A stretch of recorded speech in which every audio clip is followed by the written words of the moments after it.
부동산 규제를 피해 해당 시점 이후부터 수익형 부동산으로 둔갑했습니다. 사무실은 1, 2년 넘게 공실이 되는 경우가 상당하다는 것입니다. 이때 상대방에게 동의를 구할 필요가 없고 일방적인 해제 통보로 족한데 중도금을 납입하기 전에만 가능합니다.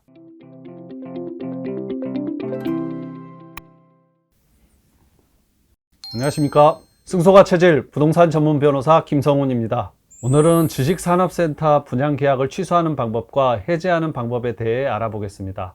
최근 몇 년 사이에 많은 투자자들이 수익형 부동산으로 주식산업센터에 대한 관심을 가지고 계시는데요.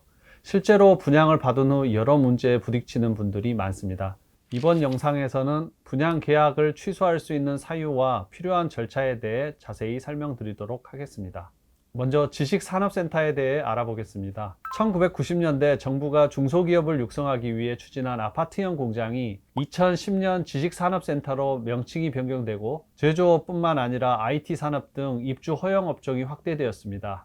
하지만 1919년 정부의 강력한 부동산 규제 정책으로 부동산 규제를 피해 해당 시점 이후부터 수익형 부동산으로 둔갑했습니다. 지식산업센터는 대출이 70에서 80%나 가능하고 취득세 감면, 재산세 감면, 법인세 감면 등 세제 혜택이 많고 분양권 전매까지 가능해서 많은 분들이 최근 몇 년 전부터 투자 목적으로 중구난방식 분양을 받았던 것인데요. 문제는 실제 완공은 되었는데 금리는 급등하고 과다한 공급과 업종 제한 때문에 사무실은 1, 2년 넘게 공실이 되는 경우가 상당하다는 것입니다.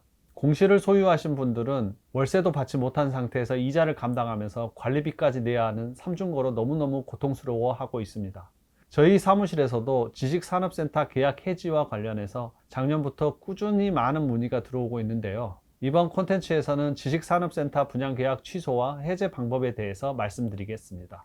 먼저 지식산업센터 분양계약과 관련하여 취소 사유로 언급되는 것들은 다음과 같은 것들이 있습니다. 입주 요건 미충족, 입주 요건이 안 되는데도 불구하고 계약 체결을 유도하여 계약을 체결한 경우입니다. 대출 불가, 대출이 가능하다고 알렸지만 실제로는 대출이 불가능한 경우도 많이 있습니다. 이러한 경우도 취소 사유가 될 수 있을 것으로 보입니다. 중요사항 미고지, 계약 시 필수적으로 알려야 할 중요사항을 고지하지 않은 경우에도 계약을 취소할 수 있습니다. 허위 보장, 프리미엄을 보장한다며 계약을 유도했으나 실제로는 그렇지 않은 경우에도 취소 사유가 될 수 있습니다. 이러한 사유가 있다면 계약 당사자는 분양계약 취소를 고려해 볼 수 있고요. 만약 취소 사유로 인정된다면 원상회복 청구, 손해배상까지도 청구할 수 있습니다. 그리고 계약 해제를 생각해 볼 수 있습니다. 먼저 계약금을 포기하는 해약금에 의한 해제를 할 수 있습니다.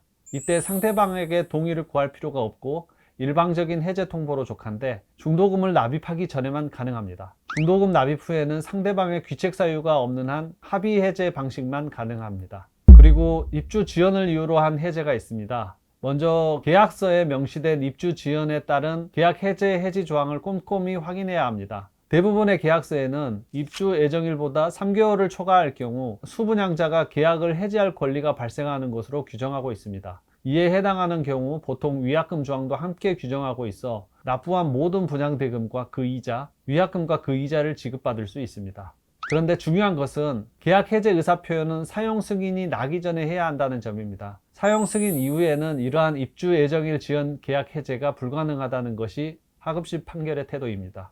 또한 일부 시행사에서는 입주 지연 시 상품권이나 현금을 제공하며 계약 유지를 요청하기도 합니다. 이럴 때는 절대 동의하지 마시고 전문 변호사와 상담을 통해 적절한 조치를 취하는 것이 좋습니다.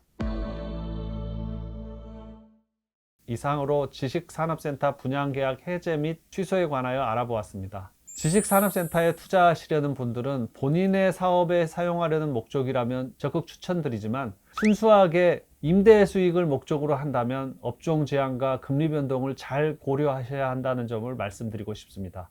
오늘 영상이 도움이 되셨다면 좋아요와 구독 버튼을 눌러주시고 궁금한 점이나 추가로 알고 싶은 내용이 있으시다면 댓글로 남겨주시기 바랍니다.